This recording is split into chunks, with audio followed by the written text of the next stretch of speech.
بسم اللہ الرحمن الرحیم۔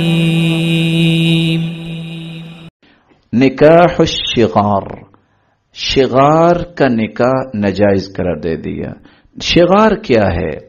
جس کو کہتے ہیں وٹے کی شادی، کہ تم مجھے اپنی بیٹی کا نکاح دو، میں تمہیں اپنی بیٹی کا نکاح دیتا ہوں۔ اور اس وقت شغار کیا تھا؟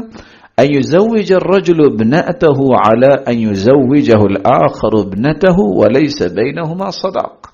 ایک کہتا تم اپنی بیٹی کا نکاح میرے ساتھ کرو، میں اپنی بیٹی کا نکاح تیرے ساتھ کرتا ہوں، اور صداق کوئی نہیں ہے، مہر نہ تم دو نہ میں دیتا ہوں۔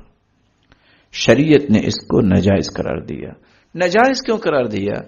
جس جگہ بھی اس طرح کی شادی ہوئی ہے، ان دونوں گھروں کو بربادی اور ہلاکت کی طرف کھینچ کے لے گئی۔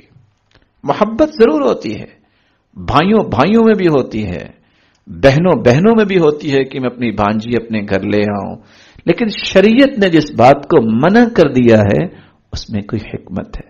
یہی وجہ ہے عبداللہ بن عباس بن عبد المطلب، عباس بن عبداللہ بن عباس بن عبد المطلب انکح ابنته عبد الرحمن بن الحکم بن ابی العاص بن امیہ، انہوں نے اپنی بیٹی کا نکاح عبد الرحمن بن حکم سے کر دیا۔ وانکح عبد الرحمن ابنته، اور عبد الرحمن نے اپنی بیٹی کا نکاح ان سے کر دیا۔ وکان جعلا صداقا، اور دونوں نے مہر بھی دیا۔ ایک شخص کی پہلے شادی ہوئی، کچھ مدت کے بعد زیادہ محبت ہوئی، چلو اچھا تم بھی ہمیں جو ہے وہ اس نعمت سے نوازو کہ تم اپنی بیٹی کا بھی نکاح ہمیں دے دو، جیسے کہ آج کل دنیا میں یہی بات سوچ کے کر لیتے ہیں کہ چلو اس میں کیا حرج ہے۔ نتیجہ کیا نکلا؟ فكتب معاویہ الى مروان یأمرہ ان یفرق بینہما، معاویہ رضی اللہ تعالی عنہ کو جب یہ خبر ملی، انہوں نے فوراً مروان بن حکم کو لکھا، سنو ان دونوں میں جدائی کروا دو۔ وقال معاویہ فی کتابی هذا الشغار الذي نهى عنه رسول اللہ صلی اللہ علیہ وسلم، یہ وہ نکاح شغار ہے جس سے رسول اللہ صلی اللہ علیہ وسلم نے منع کیا تھا۔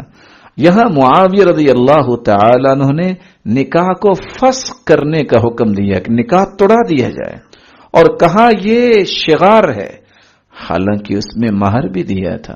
اور معاویہ رضی اللہ تعالی عنہ نے جب یہ بات کہی، صحابہ موجود تھے کہ یہ وہ شغار ہے جس سے رسول اللہ صلی اللہ علیہ وسلم نے منع کیا۔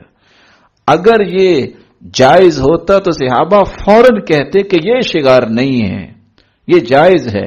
صحابہ کی خاموشی اس بات پہ دلیل ہے کہ ایک مسلمان کو ان پہلوؤں کے قریب نہیں جانا چاہیے۔